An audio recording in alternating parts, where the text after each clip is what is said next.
যে যুক্তরাষ্ট্রে উচ্চশিক্ষার হার খুব আশঙ্কাজনকভাবে কমছে এবং এটা নিয়ে অনেকেই উদ্বিগ্ন আছেন যে গত কয়েকদিনের যদি কিছু স্ট্যাটিস্টিক আমরা দেখি তাতেও এর প্রতিফলন দেখা যাচ্ছে। What is the reason? জি, এটা আমরা এডুকেশনের কথা যেটা বলছিলাম, তাহের ভাই যেটা মেনশন করলেন, দ্যাট ইজ অ্যাবসলিউটলি ট্রু। এই কিছুক্ষণ আগে যেটা আমরা রিপোর্টিং এ শুনলাম যে পপুলেশন কমে যাচ্ছে জাপানে, এবং যে কারণে ইউনাইটেড স্টেটসেও হচ্ছে। কিন্তু কিছু জিনিস আছে যেটা খুব ক্রিটিক্যাল, সেটা হচ্ছে যে এখন ইয়াং জেনারেশন খুব কশাস, এবং কোভিড এর পর পরে যেটা হয়েছে যে এই যে লোন বা ডেট, স্টুডেন্ট লোন, সেটা কেউ অ্যাক্রু করতে চায় না যে এটা বেশি হয়ে যাবে। তাছাড়া পপুলেশন কমেছে, ডেফিনেটলি ইউনাইটেড স্টেটসে কমে গেছে। চাকরি যেটা যে আপনার মিনিমাম ওয়েজ বা ওয়েজ গুলো যেহেতু বেড়ে গেছে, economy is doing better than expected, সেজন্য মানুষ চিন্তা করছে এখন চাকরিটা করি, এডুকেশন কিছুদিন পরে করলেও চলবে। তারপরে আরেকটা জিনিস হচ্ছে কনফিডেন্স, যেটা কনফিডেন্স ইন এডুকেশন, যে আমি হাই স্কুলের পরেও চাকরি করে ফেলতে পারি, আমার কিছু সার্টিফিকেশন করলেও ইনকাম চলে আসবে। তার মধ্যে অনেক মানুষই বাঙালিদের কমিউনিটির মধ্যে যেটা আছে টেন্ডেন্সি, সেটা হচ্ছে তাড়াতাড়ি করে কিছু একটা ইনকাম করা, সেটা হচ্ছে উবারে।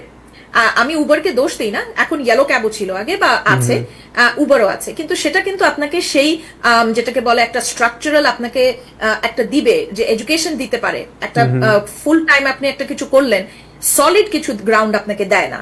আগে যেরকম ইয়েলো ক্যাব ছিল, কেউ ভাবতে পারেনি হয়তো যে ইয়েলো ক্যাব থাকবে না, সেটা কিন্তু এখন নেই, বা সেটা নিয়ে মেডালিয়ান নিয়ে অনেক অনেক অনেক প্রবলেম হয়েছে। উবার কতদিন থাকবে বলা যাচ্ছে না, কিন্তু আপনার এডুকেশন যেটা থাকে সেটা কিন্তু আপনার জন্য একটা সলিড প্ল্যাটফর্ম, সেটা ট্রেনিং হোক বা যেটাই হোক, এডুকেশন এর কোনো মানে এটা আপনি কখনোই আন্ডারমাইন করতে পারেন না। বাট আনফরচুনেটলি এখন সিচুয়েশন যেরকম হচ্ছে ইউনাইটেড স্টেটসে, কনফিডেন্স দেখা যাচ্ছে 36% কমে গেছে। আরেকটা হচ্ছে ডেট, যেটা হচ্ছে লোন যেটা হয়, সেটার একটা ভীতি রয়েছে যে আমার স্টুডেন্ট লোন আমি ফেরত দিব কিভাবে। সো সেটা 18 to 34 বয়স, যারা 18 থেকে 34 বছর বয়সে, দেখা যাচ্ছে যে তারা খুব বেশি ভীত, সেই কারণে তারা আর লোন না নিয়ে চাচ্ছে যে চাকরি করবে। ইমিগ্রেশন কমে গেছে, আপনাদের হয়তো মনে পড়ে, এখন হঠাৎ মনে হয় এটা ঐতিহাসিক ঘটনা, কিন্তু কোভিড এর সময় কিন্তু ইন্টারন্যাশনাল স্টুডেন্টস এবং ইমিগ্রেন্টসদের আমেরিকায় আসা পুরোপুরি বন্ধ ছিল, এবং ট্রাম্পের সময়ও কিন্তু পুরোপুরি বন্ধ ছিল। সবচেয়ে বেশি কিন্তু পপুলেশন যারা আসে চায়না এবং ইন্ডিয়া থেকে, ইন্ডিয়া থেকে এখনো আসছে ইন্টারন্যাশনাল স্টুডেন্টস, কিন্তু চায়নার সাথে আমরা সবাই জানি যে রিলেশন ভালো না, সেই কারণে স্টুডেন্টস অনেক অনেক কমে গেছে। ইমিগ্রেশনের জন্য তো হচ্ছেই, কোভিড টাইমে আপনাদের মনে আছে যে সব স্কুল কলেজগুলো বন্ধ ছিল, অনলাইন ছিল। এখন সেই যে 2020 যে যারা শুরু করেছিল তারা এই বছরে গ্রাজুয়েশন করলো, তাদের জন্য ইট ওয়াজ ভেরি ভেরি ডিফিকাল্ট।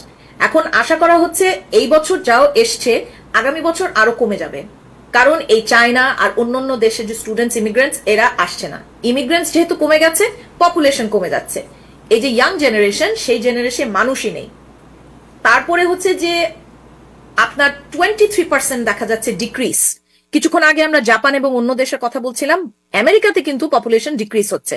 সেটার জন্য হচ্ছে বিকজ মানুষ চান না যে বাচ্চা, বা বিয়েও অনেকে করেন না জেনারেলি স্পিকিং। এখন আমাদের বাঙালিদের মধ্যে যেটা হচ্ছে, এগেন আমি বলবো যে এই ছোটখাটো কাজের মধ্যে মানুষ চলে যাচ্ছে, এবং খুব চাই যে খুব তাড়াতাড়ি শীঘ্রই যেন একটা কিছু হয়ে যায়, আইটি ফিল্ডে চলে যাওয়া বা উবারে কাজ করা। কিন্তু যে একটা পার্মানেন্ট পজিশন, যে যেখানে আপনি ম্যানেজমেন্টে অথবা ভালো কোথাও যেতে পারেন, সেটার প্রতি কিন্তু মানুষের মানে সেই ইন্টারেস্টটা থাকছে না। সেই জন্য সমস্ত ইউনিভার্সিটি এবং কলেজ এটা স্ট্রাগল করছে যে তাদের পপুলেশন বা স্টুডেন্টস অনেক অনেক পার্সেন্টেজ কমে গেছে।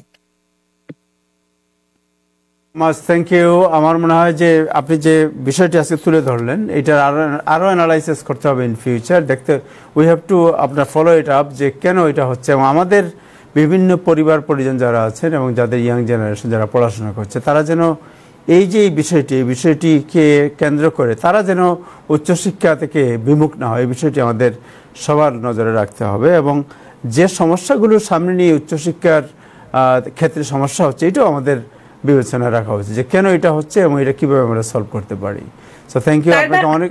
জি, আমি যেটা বলতে চাচ্ছিলাম, আমি যেটা বললাম কিন্তু একটা আমেরিকার পুরো স্ট্যাটিস্টিক্স দিলাম, কিন্তু আমি বাংলাদেশের কথা বলি, তাহলে বলবো যে বাংলাদেশের যে ইনকাম, মিডিয়ান ইনকাম যেটা, সেটাতে কিন্তু আমাদের স্টুডেন্টসদের জন্য কিন্তু পড়াশোনা ফ্রি না। বাংলাদেশ প্রসঙ্গ আমরা এখানে আনছি না, আপনার বাংলাদেশ ইজ ডিফারেন্ট, বাংলাদেশে তো আর এইখানের প্রেক্ষাপট না, আমরা তো আমেরিকার বাঙালি কমিউনিটি, আমাদের বাঙালি কমিউনিটি, বাঙালি কমিউনিটির কিন্তু আমি তো যেহেতু ইয়র্ক কলেজে আর কিউনিতে আমি দেখছি, তাদের জন্য স্কলারশিপ সিক তারপরে এইস এই সমস্ত কিছু মিলিয়ে তাদের জন্য কিন্তু পড়াশোনা ফ্রি, ইভেন মিলিটারিতে কিন্তু পুরাই ফ্রি, এনওয়াইপিডি এর জন্য ফ্রি।